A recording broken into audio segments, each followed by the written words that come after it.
جس طرح کے واقعات دہشت گردی کے وہ کرنا چاہیں وہ کر گزرتے ہیں. آج پاکستان میں افسوسناک دن ہے، پوری قوم کے لیے افسوسناک ہے، سیکیورٹی ایجنسیز کے لیے افسوسناک ہے، حکومت کے لیے افسوسناک ہے. انتخابات کے پی کے میں ہونے والے ہیں، وہاں اگر اس طرح کی صورتحال رہی تو مجھے تشویش ہے کہ اس کے بعد حالات مزید خراب ہو سکتے ہیں. بالکل ٹھیک. عمر ڈار صاحب کو بھی شامل گفتگو کر لیتے ہیں. عظیم چودھری صاحب ساتھ ہی موجود رہیے گا. عمر ڈار صاحب آپ کی جانب آنا چاہوں گا. ہم نے دہشت گردوں کے ساتھ نرم رویہ اپنایا، یہ عظیم چودھری صاحب کی جانب سے کہا گیا. ابھی کچھ اعداد و شمار، کچھ سٹیٹسٹکس میں پڑھ رہا تھا، دیکھ رہا تھا کہ جتنے بھی اٹیکس ہوئے 2022 کے اندر یا 2021 کے اندر، اگر ان کی ایک سٹیٹسٹکس کے اوپر نظر دوڑائی جائے تو 76% کی جو ذمہ داری ہے تحریک طالبان پاکستان کی جانب سے قبول کی گئی. ان کی جانب سے یہ کہا گیا برملا کہ ہاں ہم نے اٹیک کیا اور ہم اس کو قبول کرتے ہیں. کیا تحریک انصاف اور عمران خان اب یہ کہیں گے کہ اب ان کے خلاف سخت ہاتھوں سے نمٹا جائے؟ کیونکہ ہم نے یہ دیکھا کہ عمران خان صاحب کی یہ تھاٹ تھی کہ اگر ان لوگوں کے ساتھ بھی بیٹھ کے بات کر لی جائے اور ان کو قومی دھار میں شامل کر لیا جائے تو زیادہ بہتر ہوگا. دیکھیں، اس میں آپ کو گزارش کروں کہ پہلے تو میں یہ آج جو پشاور میں یہ دہشت گردی کا واقعہ ہوا ہے اس کی پرزور مذمت کرتا ہوں، اور پوری قوم کے لیے یہ ایک انتہائی افسوسناک، ایک دل خراش سانیہ ہے. آپ کے علم ہے کہ پاکستان کو دہشت گردی کا سامنا جو ہے یہ جنرل پرویز مشرف کی حکومت میں اس دہشت گردی کا پاکستان میں آغاز ہوا جب پاکستان امریکہ کا الائے بنا.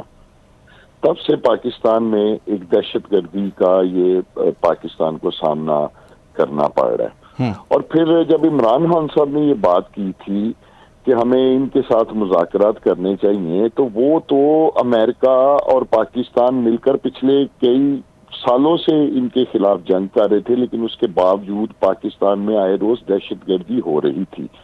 اور وہ امریکہ کو بھی عمران خان صاحب نے کہا کہ آپ جتنی چاہیں ان سے جنگ کر لے، بالآخر آپ ان کو شکست نہیں دے پائیں گے. اور پوری دنیا نے دیکھا کہ جس طرح پھر امریکہ افغانستان سے نکلا، بھاگا رات کے اندھیرے میں، اپنے اربوں ڈالر اتنا مطلب زبردست اسلحہ سارا کچھ ہونے کے باوجود وہ افغانستان سے کس طرح شکست کھا کے گیا. تو اس پہ رائے میں عمران خان صاحب یہ بات کرتے تھے کہ ہمیں ان کے ساتھ مذاکرات کرنے چاہیے. بہرحال میں اب آپ کو بتاؤں، پاکستان اس وقت بھی دہشت گردی کی لپیٹ میں آیا جب وہ امریکہ کا الائے تھا، اور آج بھی معذرت کے ساتھ یہ جو پی ڈی ایم کی حکومت ہے ان کے اوپر بھی بڑی قدردن یہی ہے کہ یہ رجیم چینج حکومت ہے اور پاکستان میں امریکہ کی بنائی ہوئی حکومت ہے. جب تک پاکستان کی حکومت کے اوپر امریکہ کی چھاپ رہے گی یا پاکستان کی حکومت جو ہے وہ امریکہ کی الائے رہے گی، امریکہ کی اس تعلقات کی جو قیمت ہے وہ پاکستان کو دہشت گردی کی نظر میں پھر ادا کرنی پڑے گی. صحیح. اچھا، یہ کہیے گا عمر ڈار صاحب، موجودہ صورتحال میں کیا آپ یہ سمجھتے ہیں کہ تمام جو سٹیک ہولڈرز ہیں ان کو مل بیٹھنا چاہیے، اور خاص طور پر جو دہشت گردی کی ایک نئی لہر سر اٹھاتی نظر آ رہی ہے اس کے اوپر بات کریں؟ کوئی سیکیورٹی پلاننگ اس طرح سے کی جائے، گرینڈ آپریشن جس طرح سے ماضی میں کیے گئے، ضرب عبض جس طرح سے کیا گیا اور جس طرح سے دہشت گردی کا خلاقامہ کیا گیا، اس طرح سے دوبارہ سے آپریشن شروع کیا جائے اور دوبارہ سے اس سر اٹھاتی لہر کو ختم کیا جائے؟ دیکھیں جی، یہ تو آف کورس یہ تو کویسچن ڈز ناٹ رائز کہ اس کے لیے ایک مضبوط حکمت عملی کی ضرورت ہوگی. اور جس طرح ماضی میں جو پروگرام شروع کیے تھے آپریشن رب الفساد اور دوسرے تیسرے، یہ تو سیکیورٹی ایجنسیز جو ہیں ان کو باقاعدہ اس کے اوپر سیکیورٹی کا پورا ایک نظام بڑا زبردست قسم کا مرتب کرنا پڑے گا اس دہشت گردی کو روکنے کے لیے. دیکھیں، میں نے آپ کو گزارش کی ہے کہ اگر تو آپ نے امریکہ کی دوستی میں پینگیں بڑھانی ہے اور آپ نے پاکستان کے اوپر یہ واضح تاثر رکھنا ہے کہ پاکستان میں جو حکومت ہے وہ امریکہ کی حکومت ہے، تو پھر پاکستان کو ایسے واقعات کے لیے بھی ہر طرح کے تیار رہنا چاہیے یہ قیمت, یہ پرائس ہم اس تعلق کی ادا کر رہے ہیں پچھلے کئی سالوں سے جو امریکہ کے ساتھ پاکستان یہ کی ہے. سٹانس تو تحریک انصاف کا ہے کہ امریکہ کی حکومت ہے. امریکہ خود سے تو یہ نہیں کہتا کہ بھئی ہماری حکومت ہے, یا پی ڈی ایم کی جانب سے تو کئی مرتبہ اس بات کو ڈینائی کیا گیا کہ کسی بھی صورت رجیم چینج کے جو الزامات پی ٹی آئی کی جانب سے لگائے جاتے ہیں ان کو رد کرتے ہیں. ناٹ بھی تو نہیں نا کہا, یہ عمران خان صاحب نے کہا تھا نا ایبسلوٹلی ناٹ, جب ان سے یہ سوال ہوا کہ اگر افغانستان میں آپ سے اڈے مانگے جائیں, اسپیس مانگی جائے, اور تو انہوں نے ایبسلوٹلی ناٹ کہا. تو یہ تھی پاکستان کی حکومت. تو یہ رجیم چینج گورنمنٹ جب سے آئی ہے, آپ کو تو پتہ ہی ہے, تو امریکہ کی کوالیگا آ رہی ہے. یہ تو کہتے ہیں جی پاکستان جو ہے وہ وینٹیلیٹرز پہ ہے, امریکہ کے وینٹیلیٹرز کے اوپر ہے. صحیح. عظیم چودھری صاحب آپ کی جانب آنا چاہوں گا, کیسے وزیر ریسپونڈ کریں گے؟ خارجہ صاحب تو پاکستان رہے ہی نہیں ہے, وہ تو رہے ہی امریکہ ہیں. عظیم چودھری صاحب جی, آپ نے ڈار صاحب کی آپ نے گفتگو سنی. ڈار صاحب کہتے ہیں کہ جب تک ایک ایسی حکومت ملک میں موجود رہے گی کہ جو امریکہ کے نام پر ہوگی اور امریکہ کو ہی سپورٹ کرے گی, اس کے پلان کو نافذ کرے گی پاکستان میں, تو پھر اس طرح کے پلانز کے لیے, اس طرح کے دہشت گردی کے واقعات کے لیے ہمیں تیار رہنا چاہیے. میں ڈار صاحب کی اگر باتوں کا جواب دینا شروع کروں گا تو ڈار صاحب چیخنا چنگاڑنا شروع کر دیں گے, اس لیے میں اس طرف جانا نہیں چاہتا. میں صرف یہ کہنا چاہتا ہوں کہ پاکستان کی اس وقت کی جو موجودہ صورتحال ہے, آج ہمارا فارن منسٹر ماسکو میں ہے, وہ واشنگٹن میں نہیں ہے. وہ ماسکو کے ساتھ مذاکرات کر رہا ہے. ابھی پچھلے ہفتے ماسکو کے حکام یہاں آئے ہوئے تھے, اس میں یقیناً گندم کے بارے میں, تیل کے بارے میں, گیس کے بارے میں گفتگو ہوئی. مارچ سے وہ سپلائی شروع ہو جائے گی. اگر ہم امریکہ کی حکومت کے زیر سایہ ہوں تو امریکہ نے تو سینکشنز لگا رکھی ہیں روس پر, پھر یہ نہیں ہوگا. اور دوسری بڑی بات جس کو پوری قوم کو چاہیے کہ وہ اطمینان کے ساتھ سوچے کہ ہم روس کے ساتھ جو تجارت کرنے جا رہے ہیں وہ امریکی ڈالرز میں نہیں کرنے جا رہے, وہ ہم دوست ممالک کی جو نوٹ ہوں گے یا جو کرنسی ہوگی اس کی شکل میں کریں گے. وہ چین کی بھی ہو سکتی ہے, روبل بھی ہو سکتا ہے, وہ پاک روپی بھی ہو سکتا ہے, وہ دبئی کے پیسے بھی ہو سکتے ہیں, وہ سعودی عرب کے بھی ہو سکتے ہیں, لیکن وہ ڈالر نہیں ہوگا. تو امریکہ کو اگر فائدہ پہنچانا ہو تو سب سے پہلا فائدہ تو امریکہ کو یہ پہنچایا جاتا ہے کہ ٹریڈ ڈالرز میں ہوگی, اور جو ممالک ڈالرز میں ٹریڈ نہیں کرتے, امریکہ ان کے ساتھ کوئی اچھا سلوک نہیں کرتا. اور پھر شہباز شریف نے یا بلاول بھٹو نے یا میں نے یا آپ نے کسی امریکن فرم کو اپنے لابیسٹ کے طور پر نہیں رکھا, اور امریکن سفیر نہ میرے گھر آتا ہے نہ آپ کے گھر آتا ہے. وہ جن کے گھر جاتا ہے وہ اس وقت جوڈیشل ریمانڈ پہ ہیں, اور جو اس کے گھر جاتے ہیں وہ بھی جوڈیشل ریمانڈ پہ ہیں. میں ڈاکٹر صاحب کی بات کا اس طرح جواب نہیں دینا چاہتا جس طرح کسی پی ایم ایل این والے کو دینا چاہیے. بالکل ٹھیک. اچھا عمر ڈار صاحب, اگر کے پی کا ہی ہم تذکرہ کر لیں تو کے پی میں تحریک انصاف کی حکومت رہی کافی لمبا عرصہ. 2022 کے اگر سٹیٹسٹکس میرے سامنے ہیں, میں تذکرہ کروں تو خیبر پختونخوا کے صوبے میں ہی 2022 میں 300 دہشت گردی کے واقعات رونما ہوئے. آپ یہ کہیے کہ کیوں خیبر پختونخوا ہی ہمیشہ ٹارگٹ بنتا ہے دہشت گردوں کا, سافٹ ٹارگٹ نظر آتا ہے دہشت گردوں کو؟ کوئٹہ کے اندر ہم نے دیکھے کئی واقعات رونما ہوئے, پشاور کے اندر ابھی ریسنٹ واقعہ پشاور کا ہے, پشاور کے اندر اتنا بڑا واقعہ رونما ہو جانا کس کی نیگلیجنس سمجھتے ہیں ڈار صاحب؟ دیکھیں, یہ تو اب جو لوگ جہاں دہشت گردی کرتے ہیں یہ تو وہی ڈیسائیڈ کرتے ہیں نا انہوں نے کس علاقے میں کو دہشت گردی کے لیے چوز کیا ہے, یا کہاں وہ زیادہ ٹارگٹ, کس کو ٹارگٹ کیا ہوا ہے, کہاں وہ زیادہ دھماکے کرنا چاہتے ہیں. یہ آپ کی بات درست ہے کہ کے پی کے جو ہے وہ بنسبت دوسرے صوبوں کے وہاں زیادہ دہشت گردی کا لوگوں کو سامنا رہا ہے, کیونکہ زیادہ دہشت گرد جو ہے وہ افغانستان سے آتے ہیں اور وہ کلوز ہے, قریب ہے, اس وجہ سے کے پی کے کو جو ہے وہاں زیادہ ٹارگیٹڈ کیا جاتا ہے. یہ ایک بڑی وجہ ہے.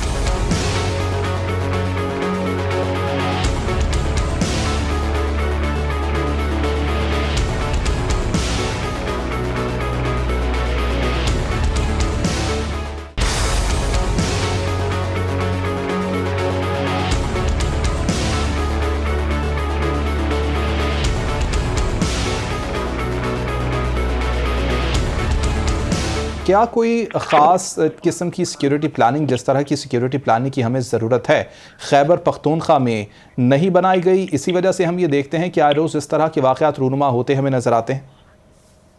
کیا ہم یہ نہیں جانتے یا ہم اپنی آنکھیں بند کرنا چاہتے ہیں کہ سوات کے ایم پی ایز نے یہ بات برملا کہی کہ ہمیں کیا کہتے ہیں اس کو، رینسم کے لیے یا چٹ آتی ہے کہ آپ ہمیں بھتہ دیجئے۔ یہ سوات سے شروع ہوا، جس کے نتیجے میں پھر آواز اٹھی، پھر اور اٹھی، پھر اور اٹھی، پھر وانا میں گئی، پھر مختلف جگہوں پہ گئی۔ آج بھی میں پوری ذمہ داری کے ساتھ یہ بات کہہ رہا ہوں کہ اگر غیر جانبدارانہ طور پر چیزوں کو دیکھنے کی کوشش کی جائے تو یہ بات روز روشن کی طرح ہمارے سامنے موجود ہے کہ کے پی کے میں جتنے بھی ٹول پلازاز ہیں، ان ٹول پلازاز سے بھی ٹی ٹی پی اپنا حصہ لیتی ہے اور سرکار کی مرضی سے لیتی ہے۔ 10-12 دن بھی نہیں ہوئے، بھی کم ہوئے ہیں اس سے کہ وہاں نئی حکومت آئی ہے۔ اس حکومت کو 3 مہینے کام کرنا ہے، انہوں نے الیکشن کرانا ہے، لیکن جہاں 9-9.5 سال جو حکومت رہی، اس حکومت کے کیے ہوئے اقدامات کے نتیجے میں ہمیں یہ نظر آنا چاہیے تھا۔ آج اس طرح عمران خان صاحب نے کہا کہ وہاں کی پولیس کو اختیار دینا چاہیے، ہتھیار دینا چاہیے، تعداد بڑھانی چاہیے۔ بھائی 9.5 سال میں اگر آپ دور اندیشی سے کام لیتے تو آج یہ دن نہ آتا۔ اگر آپ کے انتظامات ٹھیک ہوتے، آپ کی لوکل سیکیورٹی ایجنسیز ٹھیک کام کر رہی ہوتی، آپ کی لا انفورسنگ ایجنسیز ٹھیک کام کر رہی ہوتی، آپ کی کوآپریشن ہوتی، آپ کی کوآرڈینیشن ہوتی، تو یقیناً لوگ اس بات کو ڈھونڈ لیتے کہ پاکستان میں دہشت گردی کرنے والے وہ کون سے عوامل ہو سکتے ہیں کہ جن پر قابو پانا ضروری ہے۔ آپ نے ان کو امریکن ویپن سمیت پاکستان آنے دیا، کس نے ان کو بارڈر کھول کے دیے، کس نے ان کو شہروں میں جگہ دی، اور وہ کون سے شہر ہیں جن کے تھانوں میں ان کی تصویریں موجود تھیں اور ان تصویروں کے باوجود وہ انہی علاقوں میں انہی گھروں میں جا کے دوبارہ ٹھہرے کہ جہاں ان کا داخلہ ممنوع تھا، جہاں ان کی موت کی آواز دی جاتی تھی، جہاں ان کے سروں کی قیمت تھی۔ آج جو مارے گئے ہیں یہ ISI کے آفیسرز کو مارنے والے لوگ، وہ بھی تو انٹیلیجنس بیس آپریشن پر ہی مارے گئے ہیں نا۔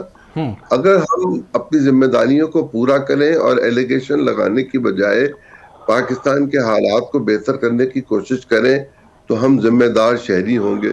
بصورت دیگر ہم غیر ذمہ دار شہری نہیں ہوں گے، ہم پاکستان کے ان لوگوں میں شمار ہوں گے جو پاکستان کے لیے دقت اور مشکلات پیدا کرتے ہیں۔ اور اگر یہ سب کچھ اسی طرح ہوتا رہا اور ہم بلیم گیم میں چلے گئے تو پھر ڈار صاحب کی پارٹی جن انتخابات کا انتظار کر رہی ہے وہ دور ہوتے چلے جائیں گے۔ بالکل ٹھیک ڈاکٹر صاحب، آپ نے تمام کی تمام گفتگو سنی۔ یہی پوائنٹ میں نے ریز کیا تھا اپنے پچھلے سوال میں، جس کا آپ نے جواب نہیں دیا۔ انتظامی معاملہ تمام کے تمام تحریک انصاف کے پاس تھے، پولیس ریفارمز، پولیس کے اختیارات کے حوالے سے بڑی عمران خان صاحب کی جانب سے باتیں کی گئیں، لیکن اس کے باوجود میرا سوال یہی تھا کہ ہمیشہ اسی صوبے کو نشانہ بنایا گیا دہشت گردوں کی جانب سے، کیوں کوئی بہتری ہمیں دکھنے میں نظر نہیں آئی؟ دیکھیں زین بھائی، ایک تو میں آپ کو گزارش کروں کہ تحریک انصاف کی حکومت میں الحمدللہ پاکستان کو کبھی بھی دہشت گردی کا سامنا نہیں رہا 3.5 سالوں میں۔ دوسرا میں آپ کو یہ عرض کرنا چاہتا ہوں کہ دہشت گردی کی ہمیشہ 2 وجوہات ہوتی ہیں جس وجہ سے اس طرح کی دہشت گردی کی جاتی ہے۔ ایک تو یہ ہوتی ہے کہ آپ جب کسی ملک کے خلاف تحریب کاری کرتے ہیں اس ملک کو کمزور کرنے کے لیے، اس ملک کے حالات خراب کرنے کے لیے، اس ملک کو تباہ کرنے کے لیے، تو پھر اس طرح کی تحریب کاری اور دہشت گردی دشمن ممالک جو ہے کرواتے ہیں۔ دوسرے اس طرح کا ہوتا ہے کہ جب کسی پہ ظلم ہو رہا ہو تو اسے کہیں سے کوئی انصاف نہ مل رہا ہو تو اس کے رد عمل میں پھر اس طرح کے واقعات رونما ہوتے ہیں دہشت گردی کے۔ میں نے شروع سے ہی آپ کو کہا کہ چونکہ پاکستان جب امریکہ کا الائے بنا اور امریکہ چونکہ افغانستان میں جا کر ان کی فیملیز کے اوپر، ان کے بچوں کے اوپر، ان لوگوں کے اوپر جس طرح بمباری کرتا تھا، اب وہ لوگ افغان جو ہے وہ امریکہ تو نہیں پہنچ سکتے تھے، چونکہ پاکستان ان کا الہی تھا، اس کے رد عمل میں وہ ایسے واقعات پاکستان میں رونما کرتے تھے۔ تو پاکستان کو دہشت گردی کا سامنا رہا. ابھی پچھلے دنوں بھی عمران خان صاحب نے انٹرویو میں کہا ہے کہ اگر اب بھی، چونکہ یہ موجودہ جو حکومت ہے یا خاص طور پر یہ جو وزیر خارجہ بنے ہیں، ان کو تو افغانوں کی ہسٹری کی ABC کا نہیں پتا، افغانستان کے معاملات کا موجودہ جو ہمارے وزیر خارجہ ہیں انہیں ABC کا بھی نہیں پتا. اگر خدا نہ خواستہ اب یہ پھر معاملہ وہی چلا اور پاکستان حکومت نے پھر امریکہ کے حکم کے اوپر پھر افغانستان میں ویسے ہی پنگے ان کے ساتھ مل کر لینے شروع کیے، تو یہ جو دہشت گردی کی یہ جو ابھی ابتدا ہو رہی ہے یہ پورے پاکستان کو لپیٹ میں لے لے گی. میں آپ کو بتاؤں پھر اس کا کوئی حل نہیں ہوگا، کسی سیکیورٹی ایجنسی کے پاس نہیں ہوگا. لہذا ہمیں ابھی فیصلہ کرنا ہے بیٹھ کے اپنے ملک اور قوم کے مفاد کو مد نظر رکھتے ہوئے. ہم نے پہلے بھی امریکہ کی جنگ میں 80,000 لوگوں کی جانیں جو ہیں وہ گنوائی ہیں اور اربوں ڈالر کا نقصان کیا ہے، جو کہ ہماری جنگ نہیں تھی، امریکہ کی جنگ تھی. امریکہ کی وجہ سے پاکستان جو ہے وہ دہشت گردی کی لپیٹ میں آیا، جو کہ آج تک آ رہا ہے. تو یہ ہماری حکومت کو خود بیٹھ کے سوچنا پڑے گا، فیصلہ کرنا پڑے گا، کیا ہم نے دوسروں کی جنگ میں شامل ہو کر اپنے ملک کو جو ہے وہ دہشت گردی کی لپیٹ میں دھکیلنا ہے، اپنے لوگوں کو موت کے منہ میں دھکیلنا ہے. اچھا ڈاکٹر صاحب، ابھی KP اور پنجاب کے انتخابات، اس کے بعد جنرل الیکشن ہوں گے، اور اگر گورنمنٹ تحریک انصاف کی بنتی ہے، پالیسی کیا رہے گی عمران خان صاحب کی یا پاکستان تحریک انصاف کی دہشت گردی پر قابو پانے کے لیے؟ دیکھیں جی، یہ تو ظاہری بات ہے زین بھائی، یہ تو ٹاپ پرائورٹی پہ ہوگا. اگر ملک میں خدا نہ خواستہ اللہ نہ کرے اللہ تعالیٰ کبھی بھی پاکستان کو دوبارہ دہشت گردی کی لپیٹ میں یا ایسے واقعات پاکستان میں نہ ہو. پاکستان تو یہ سب پہلے بھگت چکا ہے یہ سارا معاملہ. لہذا پہلی بات تو یہ کہ کبھی بھی ادھر ایسا نہ ہو. لیکن اگر ان انتخابات کے نتیجے میں KPK میں پنجاب میں تحریک انصاف کی حکومت بنتی ہے تو یقینی طور پر اس وقت پہلی پرائورٹی تو یہی ہوگی کہ دہشت گردی سے ایسے نبردازمہ ہونا ہے. اور وہ جس طرح ابھی ذکر ہو رہا تھا عمران خان صاحب جو کہہ رہے تھے، انشاءاللہ تعالی کم از کم جو صوبائی حکومتوں کے دائرہ اختیار میں ہوگا وہ اپنی طرف سے پوری کوشش اور حکمت عملی تیار کی جائے گی. ٹھیک ہے. اچھا عظیم چودھری صاحب، آپ کی جانب آنا چاہوں گا. افغانستان کے حوالے سے بڑی باتیں کی جا رہی ہیں اور یہ کہا جا رہا ہے کہ افغانستان کے ساتھ اپنی خارجہ پالیسی کو ہمیں تبدیل کرنا ہوگا. وزیر خارجہ بلاول بھٹو کو بھی وہاں پر جانا چاہیے اور افغانستان کے اندر جا کر ان سے بات کرنی چاہیے. آپ سمجھتے ہیں کوئی اس طرح کی تبدیلی ضروری ہے خارجہ پالیسی کے حوالے سے؟ کچھ دن پہلے چمن کے بارڈر پر جو کچھ ہوا اور اس سے پہلے جس طرح باڑ کاٹی گئی اور وہ باڑ بازار میں بکنی شروع ہوئی، اس سے پہلے جب یہ صورتحال اس طرح کی شروع ہوئی تو ہماری اسٹیٹ منسٹر ہنا روانی خیر افغانستان تشریف لے گئیں اور انہوں نے ان کو 2 ٹوک الفاظ میں یہ کہا کہ اگر یہ معاملہ ٹھیک نہ ہوئے تو ہمیں یقیناً اپنی پالیسیز میں بڑی تبدیلی کرنی پڑے گی. اور آپ نے یہ کمٹمنٹ کی تھی انٹرنیشنلی بھی اور ہمارے ساتھ بھی کہ افغانستان کی زمین کسی دوسرے ملک کے لیے استعمال نہیں ہوگی. آپ کی زمین ہمارے خلاف استعمال ہو رہی ہے، آپ انٹرنیشنل کمٹمنٹ سے وائلیٹ کر رہے ہیں اور اس کے نتیجے میں آپ کے ساتھ جو سختی ہوگی اس میں ہم آپ کا کوئی ساتھ نہیں دے سکیں گے. یہ تو ہو گئی ایک بات. دوسری بات یہ ہو گئی کہ تحریک طالبان پاکستان کو کہاں، کس نے، کب، کیوں، کیسے پناہ دے رکھی ہوئی تھی. یہ پاکستان میں تو نہیں تھے، یہ تو افغانستان چلے گئے ہوئے تھے اور ان میں ممکن ہے داعش کے لوگ بھی شامل ہوں اور وہ ان کی واپسی کا راستہ کھولنے کے لیے محترم وزیر اعظم عمران خان صاحب نے اعلان فرمایا کہ ہم نے ان کے ساتھ مذاکرات شروع کر لی ہیں. یہ نہیں فرمایا کہ ہم نے مذاکرات مکمل کر لی ہیں، مذاکرات کامیاب ہو گئے ہیں اور وہ لوگ جو مطلوب ہیں ان کو سزا دی جائے گی، وہ پاکستان کے کانسٹیٹیوشن کو تسلیم کریں گے، جن لوگوں کا انہوں نے قتل کیا ہوا ہے ان کا خون بہا دیں گے، جو اسٹیٹ مطلوب ہیں ان کو جیلوں میں ڈالا جائے گا. یہ فرمایا کہ ہم نے ان کے ساتھ مذاکرات شروع کر لیے ہیں. سیاست کو جاننے والے لوگ یہ جانتے ہیں کہ اس سطح کی اسٹیٹمنٹ کبھی اس سطح پر دی نہیں جاتی کہ ہم نے یہ مذاکرات شروع کی اور پرائم منسٹر یہ مذاکرات کا ہمیں اندیا دے رہے ہوں کہ انہوں نے شروع کرنی ہے. مذاکرات ہمیشہ خاموشی کے ساتھ ایک تیسرے فریق کے ذریعے شروع ہوتے ہیں، اور اگر ان میں کامیابی کا کوئی عنصر نظر آئے تو پھر آمنے سامنے میز پر بیٹھا جاتا ہے۔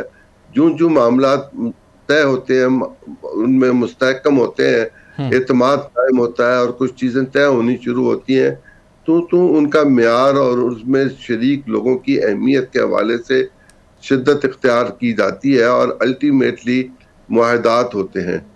ہمارے اور ان کے درمیان کوئی معاملہ تو ہوا نہیں تھا، اور ہمارے ایک جرنیل صاحب سرینا میں چائے کا ایک کپ پینے کے لیے تشریف لے کے گئے، ایسے جیسے پہلے کسی زمانے میں فاتح جلال آباد پاکستان میں بیٹھ کے جلال آباد کو فتح کر رہے تھے۔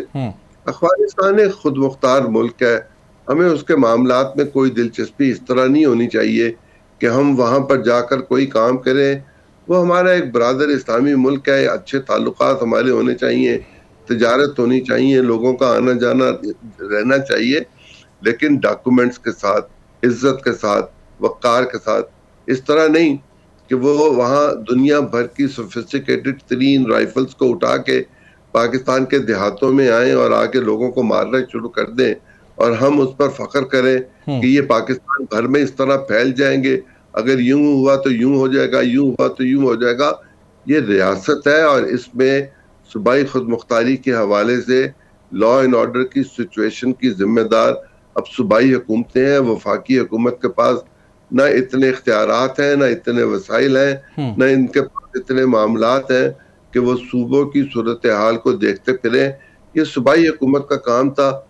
8 دن میں جانے والی حکومت جو ہے، اس کے جانے کے نتیجے میں جو کچھ ہمارے سامنے چیزیں آ رہی ہیں، ہم ان کو کوئی کامیابی کا سہرا نہیں دے سکتے۔ وہاں پر حالات اچھے نہیں ہیں، برے ہیں، خراب ہیں، اور میں دوبارہ آپ سے عرض کروں کہ تحریک انصاف کے لوگ جس انتخاب کے لیے تڑپ رہے ہیں، اگر صورتحال یہ رہی اور ان کی حمایت ان کے ساتھ شامل حال رہی اور یہ پی ٹی پی کے ساتھ کسی نہ کسی طرح رابطے میں رہے، تو یہ انتخابات جتنا یہ قریب جائیں گے اتنے انتخابات دور چلتے چلے جائیں گے۔ ٹھیک ہے عظیم چودھری صاحب، ایک طبقہ یا ایک یوں کہا جائے گروہ یہ سمجھتا ہے کہ پولیٹیکل انسٹیبلٹی ہے جس کی وجہ سے اس طرح کے واقعات رونما ہو رہے ہیں پاکستان میں، کیونکہ جیسے ہی پولیٹیکل انسٹیبلٹی پیدا ہوتی ہے تو سیکیورٹی خدشات ملک کو پیدا ہوتے ہیں اور ملک کو فیس کرنا پڑتے ہیں۔ کیا اس کو بھی پولیٹیکل انسٹیبلٹی سمجھا جائے اور اس کے بعد آنکھیں بند کر لی جائیں؟ دیکھیں، یہ انسٹیبلٹی کا معاملہ اپنی جگہ پر موجود ہے۔ دہشت گرد کا اسٹیبلٹی سے کوئی تعلق نہیں ہوتا، آپ کتنے بھی اسٹیبل ہو، دہشت گردی کا ایک واقعہ ہو تو انسٹیبلٹی آ جاتی ہے۔ اور جب سیاسی محاذرائی اپنی جگہ پر بڑھی ہوئی ہو، جب ہم ایک دوسرے کو چور، ڈاکو، لٹیرا، پتہ نہیں کیا کیا کچھ کہتے پھر رہے ہو، اور اس میں ہم مذاکرات کے لیے تیار نہ ہو، لیکن ساتھ یہ بات بھی ہم سن رہے ہو کہ اچھا جی دہشت گردی کے بارے میں بیٹھ کے لائحہ عمل ترتیب دیا جائے۔ لائحہ عمل تو ہم نے ترتیب دیا تھا، اس پر عمل کی ضرورت تھی۔ پچھلے 4.5 پونے 5 سال میں تو ہمیں اس پر اس طرح عمل ہوتا نظر نہیں آیا جس طرح ہونا چاہیے تھا۔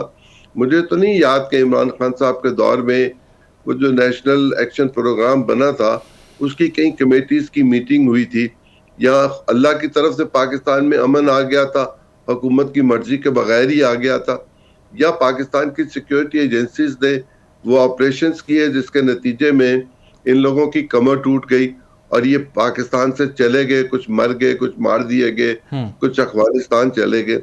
اب اگر وہ دوبارہ مجتمع ہونا چاہتے ہیں تو ریاست یقیناً اس کے لیے سنجیدگی کے ساتھ سوچے گی اور اس کا اہتمام بھی کرے گی کہ ایسا نہ ہو سکے۔ لیکن یہ جو پاکستان کے اندر کے معاملات ہیں، ان معاملات میں تو اب ہم نے زرداری پر بھی الزام لگا دیا، وہ قتل کرنا چاہتا ہے۔ ایسے میں کہاں ہم میز پر بیٹھ سکیں گے، اور تا وقت ہے کہ ہم میز پہ نہیں بیٹھیں گے ہم اپنے اندرونی معاملات کو بھی حل نہیں کر سکیں گے۔ ایگزیکٹلی عمر ڈار صاحب، لاسٹ 2 سے 3 منٹ ہیں، کلوز کروں گا، آپ کی جانب آؤں گا۔ انتخابات کروا دیے جائیں اور اس کے بعد آپ یہ سمجھتے ہیں کہ اسٹیبلٹی آ جائے گی ملک میں، تحریک انصاف جس طرح کے بھی نتائج ہوں گے اس کو قبول کرے گی؟ دیکھیں زین، ملک میں اسٹیبلٹی لانے کے لیے نا جنرل انتخابات کی ضرورت ہے، اور انتخابات کے نتیجے میں اسی وقت اسٹیبلٹی آئے گی اگر وہ انتخابات جو ہے صاف شفاف انتخابات ملک میں ان کا انعقاد کیا جائے، جس کو بھی عوام ووٹ دیتے ہیں اس کو حکومت کرنے دی جائے۔ مطلب یہ وہ راستہ ہے ایک صاف شفاف انتخابات کا جو پاکستان کو اسٹیبلٹی کی طرف لے کر جائیں گے۔ ادروائز جو اس وقت پاکستان کے حالات ہیں، یہ جو طبقے، یہ جو لوگ سوچتے ہیں، یہ بھی کوئی غلط نہیں سوچتے۔ جب ملک آلریڈی سیاسی عدم استحکام کا شکار ہے تو پھر اس طرح کے واقعات کرنے کا بھی دشمن کو موقع ملتا ہے، اور اس طرح کے واقعات بھی پھر ملک میں رونما ہوتے ہیں۔